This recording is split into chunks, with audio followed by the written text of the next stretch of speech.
السواک مطہرۃ للفم ومرضات للرب، مسواک صرف منہ کو صاف نہیں کرتا بلکہ تمہارے رب کی رضامندی کا سبب ہے. تم مسواک کرو گے تمہارا رب تم سے راضی ہو جائے گا. مسواک یہ ہمارے نبی کی وفات سے پہلے کا عمل.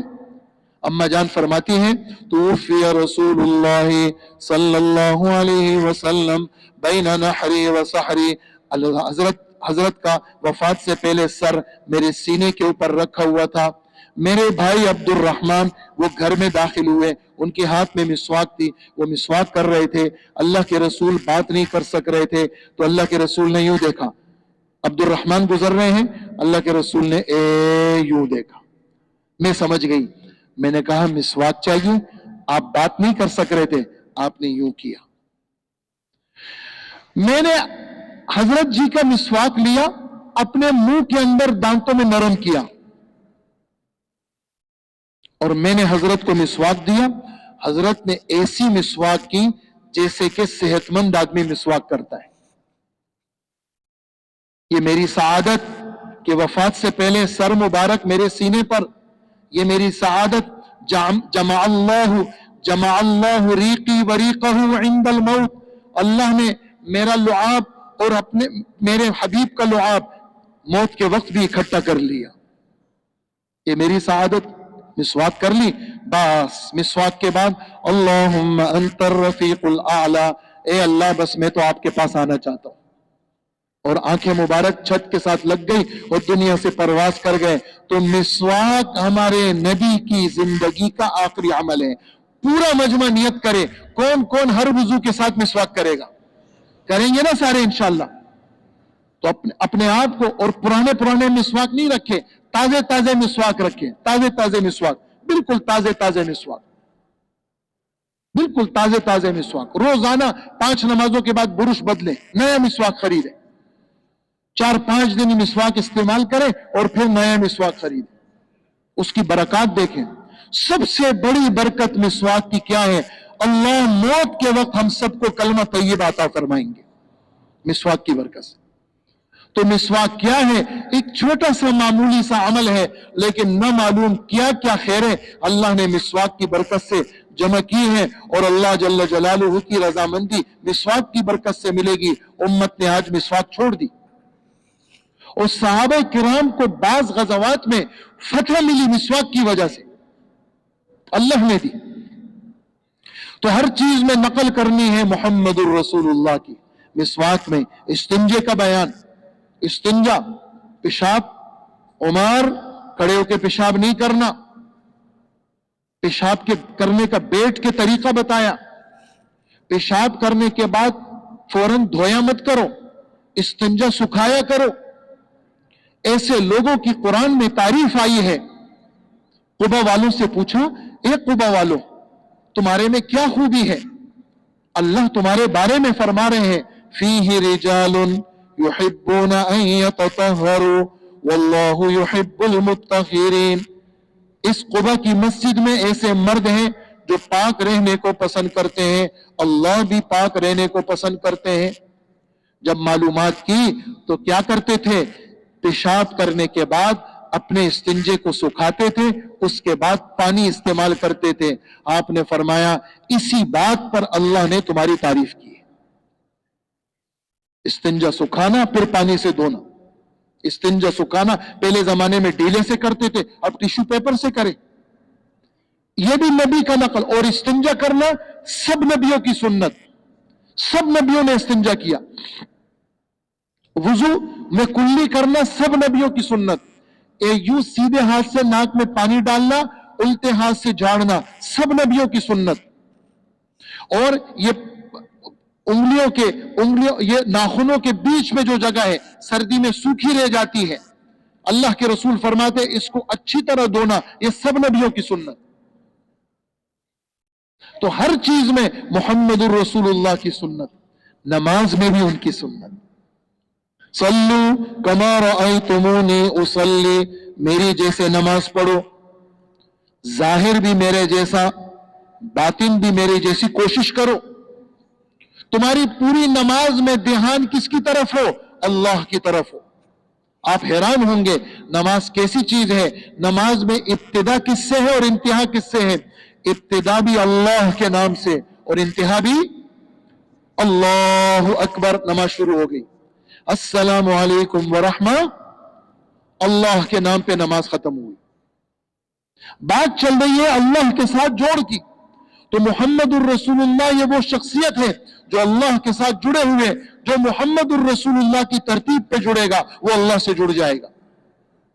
تو نمازوں کا اہتمام. نماز کیا ہے کہ جی بغیر ہاتھ کی بھی تم نے انسان دیکھا ہوگا، بغیر پیر کے بھی دیکھا ہوگا اور بغیر آنکھوں کے بھی دیکھا ہوگا، لیکن بغیر سر کے نہیں دیکھا ہوگا.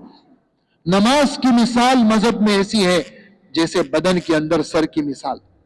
من اقامها فقد اقام الدین ومن ہدمها فقد ترک الدین فقد ہدم الدین. جس نے نماز کو زندہ کیا، سیدھا کیا، اس نے دین کو زندہ کیا. تو میرے پورے مجمع سے درخواست ہے کہ ہمارے نبی، اماں جان فرماتی ہیں آواز نہیں نکل رہی تھی. باب آخر ما تکلم بہ النبی صلی اللہ علیہ وسلم. ایک تو آخری دعا مانگی حضور نے اللہ کے پاس جانے سے پہلے. ایک جو امت کو ترغیب دی ہے، اماں جان فرماتی ہیں میں نے کان حضور کی ہونٹ کے ساتھ، ہونٹ مبارک کے ساتھ لگائے. حضور نے کیا فرمایا؟ حضور نے کیا فرمایا؟ الصلاۃ الصلاۃ وما ملکت ایمانکم. میری امت کے لوگوں نماز کا خیال رکھنا. جمعرات کے دن مغرب کی نماز آخری نماز پڑھائی، باقی نمازیں حضرت ابوبکر نے پڑھائی رضی اللہ عنہ.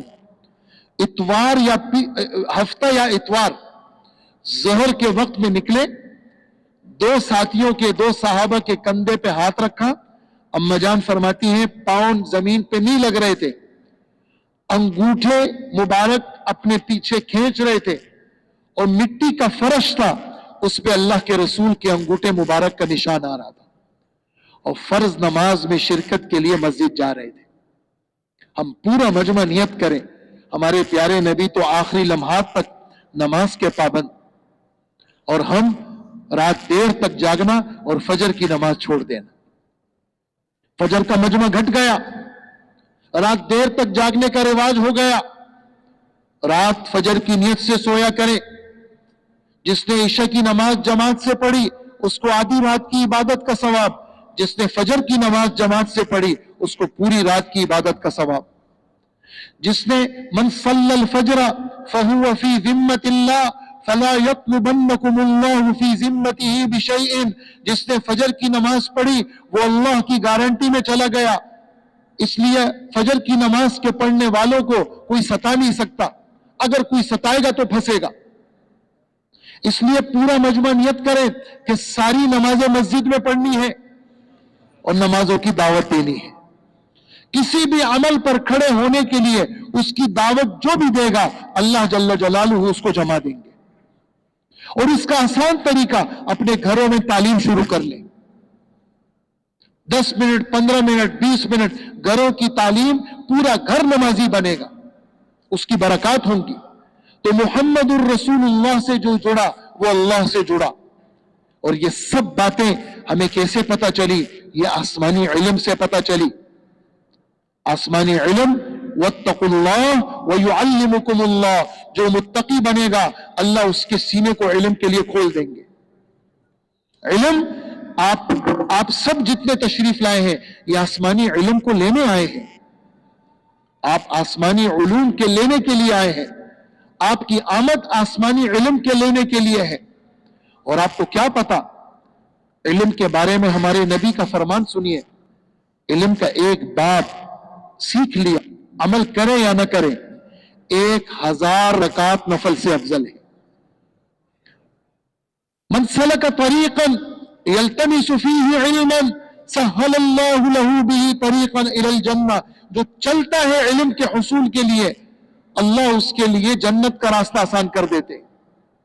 ہمارے 6 روزے کی جماعتیں، ہمارے 10 دن کی، ہمارے چلے کی، ہمارے 4 مہینے، ہمارے وہاں 2.5 سے 3 گھنٹے تعلیم کا حلقہ لگتا ہے. طالب علم مدرسے میں پڑھنے والے وہ ہمارے سروں کے تاج، علماء کرام ہمارے سروں کے تاج. یہ جو سروزے میں نکلتے ہیں، جو تعلیم کے حلقوں میں بیٹھتے ہیں، ان پر بھی علم کے فضائل صادق آتے ہیں.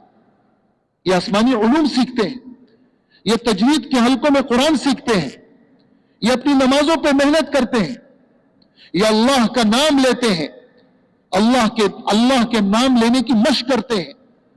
اور ماحول میں رہتے ہوئے آدمی اللہ کا نام لیتا ہے تو مقام پہ جا کر کے اللہ کے نام اس کی عادت بڑھ جاتی ہے. تو محمد الرسول اللہ کے ساتھ جو جڑے گا اس کو چاہیے وہ اللہ کے نام کے ساتھ جڑ جائے. تو محمد الرسول اللہ وہ صبح شام اللہ کا نام لیتے تھے. اور حیران ہوں گے آپ، ایک دن مجلس میں دیر سے آئے، ابو داؤد شریف کی روایت ہے،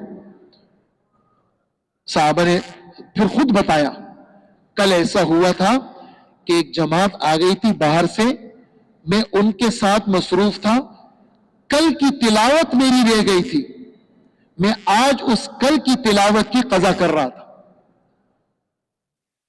ہم تو ابھی رمضان آئے گا تو قرآن پڑھیں گے، نہیں، قرآن تو روز پڑھنے کا ہے. قرآن ہم جتنے یہاں بیٹھے ہیں، ہمارے ماں باپ کو اللہ جزائے خیر دے، ہمیں بچپن میں ماں باپ نے قرآن پڑھایا. ہمارے قاری حضرات کو جزائے خیر دے، ان قاریوں نے ہمارے ساتھ بڑی محنت کی. ہمارے مسجد کے امام کو اللہ جزائے خیر دے، اس امام نے کلاسیں لگا کر کے ہمارے حفظ کی اور نازلے کی ترکیب بنائی. اللہ ہمارے علماء کرام کی زندگیوں میں برکت عطا فرمائے، ان کی برکت سے ہم قرآن پڑھنے والے بن گئے. لیکن ہم روز قرآن کو معمول نہیں بناتے. چائے کے چھوڑنے سے سر میں درد تو ہوتا ہے، لیکن قرآن کی تلاوت چھوٹنے سے کچھ نہیں ہوتا. میری درخواست ہے پورے مجمع سے، اللہ کا فضل ہے، اچھا پڑھنے والے ہماری مساجد میں موجود ہیں. صبح ہم نے نماز پڑھی، بہترین قرآن ہمارے امام صاحب نے پڑھا. اسی طرح مدارس، یہ دینی علوم کے حفاظت کے، دین کی حفاظت کے قلعے ہیں. ان میں ہمارے جتنا مجمع بیٹھا ہے سب نے قرآن پڑھا ہوا ہے. اکا دکا کوئی ہوگا جس نے نہیں پڑھا، لیکن تقریباً 99% لوگ قرآن پڑھے ہوئے ہیں، لیکن روز پڑھنے کا معمول نہیں ہے. آج کے اس بیان میں میری پورے مجمع سے درخواست ہے کہ روزانہ 1 سپارہ پڑھنے کا معمول بنائیں. آپ کے 20 منٹ لگیں گے. آپ کے رمضان کے علاوہ شوال سے شعبان تک 11 ختم ہونے چاہیے کم سے کم، اور رمضان میں آپ کے ختمات کی کثرت ہو. قسم خدا کی، اگر آپ فقیر ہیں قرآن کی برکت سے اللہ آپ کو مالدار بنائیں گے. اگر آپ بیمار ہیں قرآن کی برکت سے اللہ آپ کی بیماری ختم کریں گے. اگر آپ کے بچوں کی شادیاں نہیں ہو رہی قرآن کی برکت سے اللہ شادیاں آسان کریں گے. اگر آپ کا اپنا گھر نہیں ہے قرآن کی برکت سے اللہ آپ کو اپنا گھر دیں گے. آپ کے دل میں جس قسم کی جو مراد ہے قرآن کی تلاوت کی برکت سے آپ کی مرادیں اللہ پوری کریں گے. اور آپ تبلیغ میں پھرنے والے اپنی باتوں میں اثر چاہتے ہیں، قرآن کی برکت سے اللہ آپ کی باتوں میں اثر پیدا کریں گے. قرآن کی برکت سے آپ کا تبلیغ میں پھرنا آسان ہوگا. یہ تلاوت کی برکات ہے. اس کی نیت پورا مجمع کرے کہ ہم انشاءاللہ العزیز کبھی بھی تلاوت کو چھوڑیں گے نہیں، اور مرتے دم تک اس کا اہتمام کریں گے. اور نبی کی پیروی میں اہم ترین چیز نبی کے اخلاق ہے. اخلاق میں کیا؟ اخلاق میں آپ سے عرض کروں، زبان کی مٹھاس، لوگوں کو تانا نہیں دینا، لوگوں کی تکلیفوں پہ صبر کرنا. واصبر علی ما اصابک ولا تصعر خدک للناس، لوگوں سے اپنے روح کو مت موڑنا. زبان کی مٹھاس اور دل کی نرمی. اخلاقیات المسلم من سلم المسلمون من لسانه ویدی. اخلاقیات کے باب میں اصل اصول، مسلمان کون کا؟ جو بے ضرر ہو، جس کے زبان، جس کا قلم، جس کی گفتگو، جس کی نقل و حرکت سے کسی کو تکلیف نہ ہو، نہ اپنوں کو تکلیف ہو نہ پرایوں کو تکلیف ہو. کسی کو تانا مت دیا کرو، لا تعیروہم. اگر تم نے کسی کو تانا دینا شروع کر لیا، آر دلانا شروع کر لیا، ہمارے نبی فرماتے ہیں تمہیں گھر بیٹھے بیٹھے اللہ تمہیں بدنام کر لیں گے. لوگوں کے لیے اپنے سینوں کو فراخ رکھو. تمہاری کسی بھی حرکت سے کسی کو ضرر نہ ہو. تمہارے نبی کی پوری زندگی بے ضرر طریقے سے گزری، گالیاں بھی سنی انہوں نے، لیکن سامنے سے جواب نہیں دیا۔ آپ کی 2 بیٹیوں کو حرم میں کھڑے ہو کر ابو لہب کے 2 بیٹوں نے طلاق دی، آپ نے اف تک نہیں کیا۔ آپ کے اوپر کچرے پھینکے گئے، آپ نے بدلہ نہیں لیا۔ آپ نے معاملات خدا پہ چھوڑے۔ طائف کے موقع پر آپ کو کیسے ستایا گیا۔ اگر آپ اس وقت انتقامی جملہ کہہ دیتے، طائف پورا تباہ ہو جاتا۔ مولانا عمر پالپوری صاحب رحمت اللہ علیہ اپنے ایک بیان میں فرمانے لگے، پاکستان اور ہندوستان، ان علاقوں کو جو ہدایت ملی ہے یہ اللہ کے رسول کے طائف کی تکلیفوں کے سہنے کی برکت سے ملی ہے۔ کیوں؟ طائف کے اندر بنو ثقیف کا قبیلہ، محمد بن قاسم وہاں سے آئے اور یہ علاقے فتح ہوئے۔ بنو ثقیف کے قبیلہ، یہ طائف کا قبیلہ، اگر حضور بد دعا دے دیتے تو وہ پورے قبیلے تباہ ہو جاتے۔ حضور نے تکلیف کو برداشت کیا اور اللہ جل جلالہ نے ہمارے نبی کے سہنے کی برکت سے ہمارے لیے ہدایت کا راستہ کھولا۔ یہ کیا تھا؟ یہ آپ کی نرمی تھی۔ ہم سب نیت کریں ہم بے ضرر بنیں گے، اپنی ذات سے کسی کو ضرر نہیں دیں گے، نہ اپنی والدہ کو ضرر دیں گے، نہ اپنے والد صاحب کو، نہ اپنے بھائیوں کو ضرر دیں گے، اور نہ کسی کی چیز پہ قابض بنیں گے۔ کیوں؟ کسی کی زمین پر قبضہ کرنا، اللہ اکبر، من اخذ شبرا من الارض، ایک بالش زمین کسی کی لے لی، طوقہ اللہ یوم القیامہ، کل قیامت کے دن یہ ایک بالش زمین 7 زمین تک اس کے گلے میں اللہ توق ڈال دیں گے۔ کسی کی زمین کو نہیں دبائیں، دینے کے عادی بنے، لینے کے عادی نہیں بنے۔ اس کو آپ یہ نہ سمجھیں کہ یہ تو ہمیں بزدلی کی ترغیب ہے، نہیں، اپنا شیر دل ہونا دکھانا ہے، وہ تو دوسرا میدان ہے۔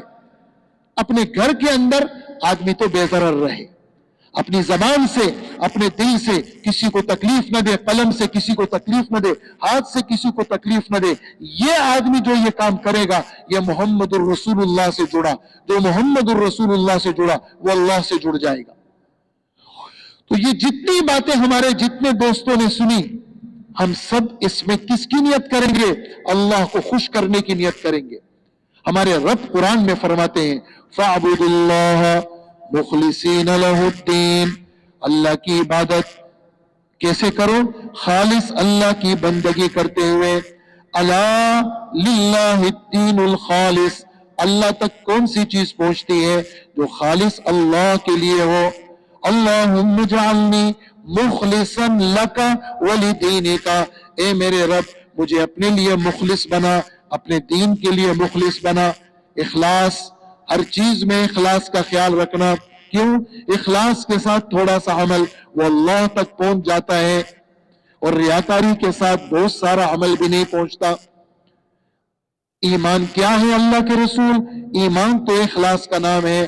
اللہ کے رسول اخلاص کس کو کہتے ہیں؟ فرمائیں ایمان کو کہتے ہیں۔ اخلاص اور ایمان آپس میں جڑے ہوئے ہیں۔ اللہ ہم سب کو مخلص بنائے، اللہ ہم سب کو دکھلاوے سے پاک کر دے اور اپنی رضا والی زندگی عطا فرمائے۔ تو یہ آپ کیسے بیٹھے ہیں اتنے سارے لوگ؟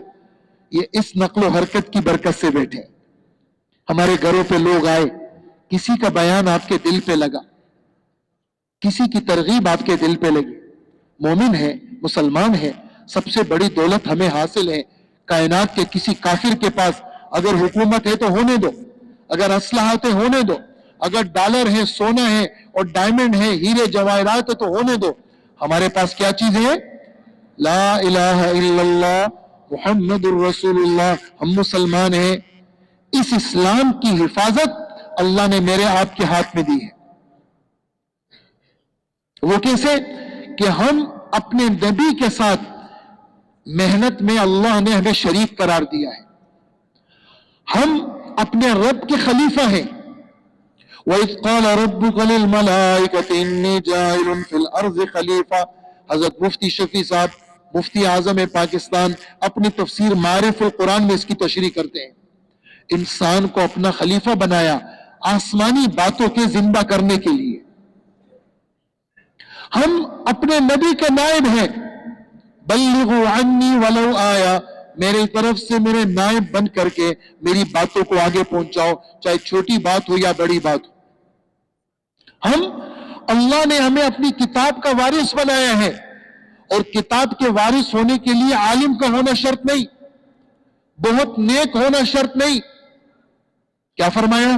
ثم اورثنا الکتاب الذین اصطفینا من عبادنا، ہم نے اس کتاب کا وارث بنایا اپنے چنے ہوئے بندوں کو۔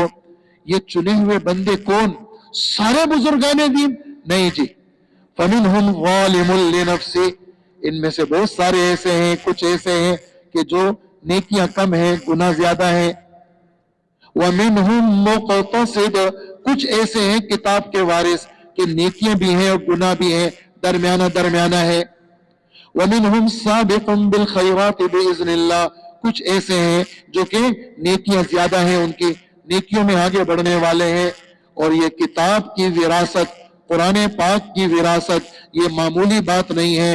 ذَلِكَ هُوَ الْفَضْلُ الْكَبِيرُ، یہ اللہ کا بہت بڑا فضل ہے جو اللہ نے اس امت کو دیا ہے کہ یہ اللہ کا خلیفہ امت ہے، نبی کی نائب امت ہے، اور قرآن پاک کی وارث امت ہے۔ اور یہ کون ہے یہ امت؟ اجی یہ وہ امت ہے، یہ وہ امت ہے۔ میری امت کیسی امت ہے؟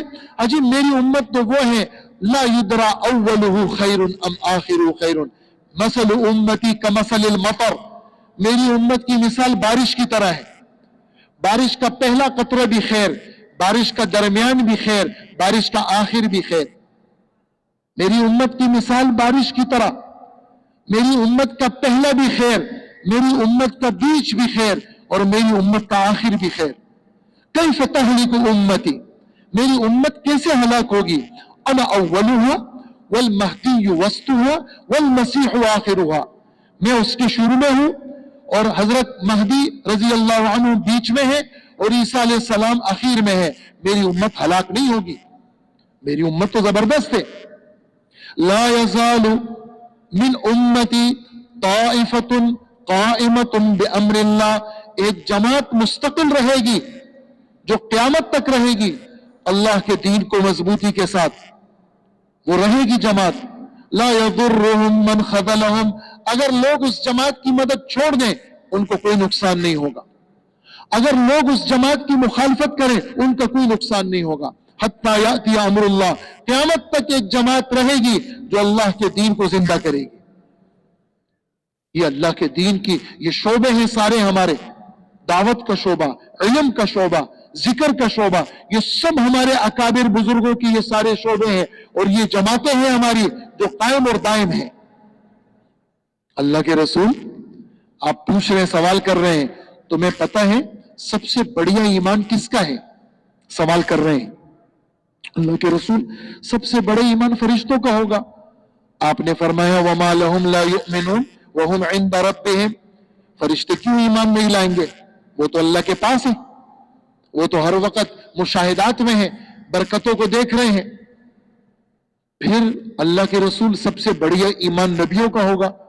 فرمایا وَمَا لَهُمْ لَا يُؤْمِنُونَ، نبی کیوں ایمان نہیں لائیں گے؟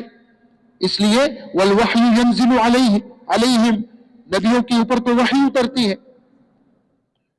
پھر اللہ کے رسول سب سے بڑیا ایمان ہمارا ہوگا۔ فرمایا وَمَا لَكُمْ لَا تُؤْمِنُونَ، تم کیوں ایمان نہیں لاؤ گے؟ وَأَنَا بَيْنَ أَظْهُرِكُمْ، میں تو تمہارے بیچ میں ہوں، جبرائیل کو تم دیکھتے ہو، مجھے تم دیکھتے ہو، تم اپنا ایمان بڑیا کہتے ہو۔ سن لو، اعجب الخلق الی ایمانا، سب سے بڑیا ایمان ان لوگوں کا ہے جنہوں نے جنہوں نے مجھے نہیں دیکھا، جبرائیل کو نہیں دیکھا، تمہیں نہیں دیکھا، صحابہ کو نہیں دیکھا، بعد میں آئیں گے، قرآن ان کے پاس آئے گا، قرآن کی تصدیق کریں گے، سب سے بڑیا ایمان ان لوگوں کا ہے۔ یہ حضرت عبداللہ ابن عمر ابن عاص رضی اللہ عنہ کی روایت۔ اور ہم نے اپنے نبی کو نہیں دیکھا، لیکن نہ دیکھنے کے باوجود ہمارے نبی فرماتے ہیں ایسا دور آئے گا، ایسے لوگ ہوں گے جو اپنا جان مال سب چیزیں قربان کرنے کو تیار ہوں گے صرف ایک نظر مجھے دیکھنے کے لیے۔ وہ بعد والے لوگ ہوں گے. توبہ لمن رآنی، خوشخبری ہے اور جنت ہے ان لوگوں کے لیے جنہوں نے مجھے دیکھا. اور آگے وَتُوبَى 7 مرات لمن لم يرنی وآمن بی، 7 دفعہ جنت کی خوشخبری ہے ان کے لیے جنہوں نے مجھے دیکھا نہیں لیکن میرا کلمہ پڑھتے ہیں. یہ کتنی بڑی باتیں ہیں یہ اس امت کے لیے ہے. یہ دعوت و تبلیغ کی محنت، جیسے صبح ہمارے بزرگ نے بیان کیا، یہ دعوت و تبلیغ کی محنت یہ اللہ نے اس امت کے ذمہ لگائی ہے. یہ اللہ جیسے کہا کہ بھائی جس طرح لوہے کے سریے سے آپ جو ہے نا گنے کا رس نہیں نکال سکتے، ایسے ہی اس محنت کو چھوڑ کر کے آپ خدا کے دین کو کیسے زندہ کرو گے؟ جبکہ نبی بے طلبوں کی طرف ان کی بعثت کی گئی. انا ارسلنا نوحا، لوگوں کو نہیں کہا نوح علیہ السلام کے پاس آؤ، نوح علیہ السلام کو کہا لوگوں کے پاس جاؤ. تو یہ اللہ نے نبیوں کے قصے کیوں سنائے؟ یہ قصے کہانی کے لیے نہیں، ہر قصہ ایک قانون ہے جو ہمارے لیے ترغیب ہے اور ہمیں دعوت دے رہا ہے کہ 950 سال دل اور جگر کا کام ہے، جگر گردے کا کام ہے، 950 سال لوگوں میں پھرنا. اور ہمارے نبی کی نبوت، قرآن پاک کی آیت ایک نہیں، 2 نہیں، بے شمار آیتیں ہمارے نبی قیامت تک کے لیے نبی ہیں. نمبر 2، ہمارے نبی پوری دنیا کے نبی ہیں، زمانے کے اعتبار سے قیامت تک کے نبی اور مکان کے اعتبار سے پوری دنیا کے نبی. لیکن جو دعوت و تبلیغ، تعلیم و تعلم، تزکیہ نفس، یہ جو مدت آپ کو ملی وہ صرف 23 سال تھی. 13 سال مکہ میں، 10 سال مدینہ میں. بعد میں امت تو قیامت تک آئے گی اور امریکہ میں بھی آئے گی اور چائنا میں بھی آئے گی اور پاکستان میں بھی آئے گی، لوگ پیدا ہوتے رہیں گے. اس امت کا بیڑا اور اس امت تک یہ دین کون پہنچائے گا؟ یہ نسبت اللہ نے اس امت کی طرف منتقل کی ہے اور ان الفاظ سے خطاب کرتے ہیں، الا فلیبلغ الشاہد منکم الغائب، سن لو، خبردار، حاضرین غائبین تک یہ دین زندہ کرے، پہنچائے. اور اللہ کا فضل ہے، آپ کے کوہاٹ کا مجمع سال 7 مہینے بیرون اور سال اندرون ملک سب سے زیادہ جو لوگ نظر آتے ہیں مراکز میں، ہمارے ان علاقوں کے لوگ نظر آتے ہیں. خدمت کے اندر اگر لوگ نظر آتے ہیں، ہمارے لوگ نظر آتے ہیں، ان علاقوں کے جفاکش لوگ نظر آتے ہیں.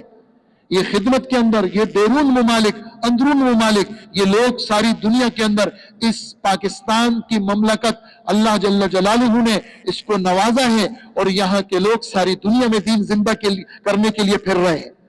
اب کچھ پتہ نہیں ہے موت کس وقت آ جائے، ہمیں پتہ نہیں.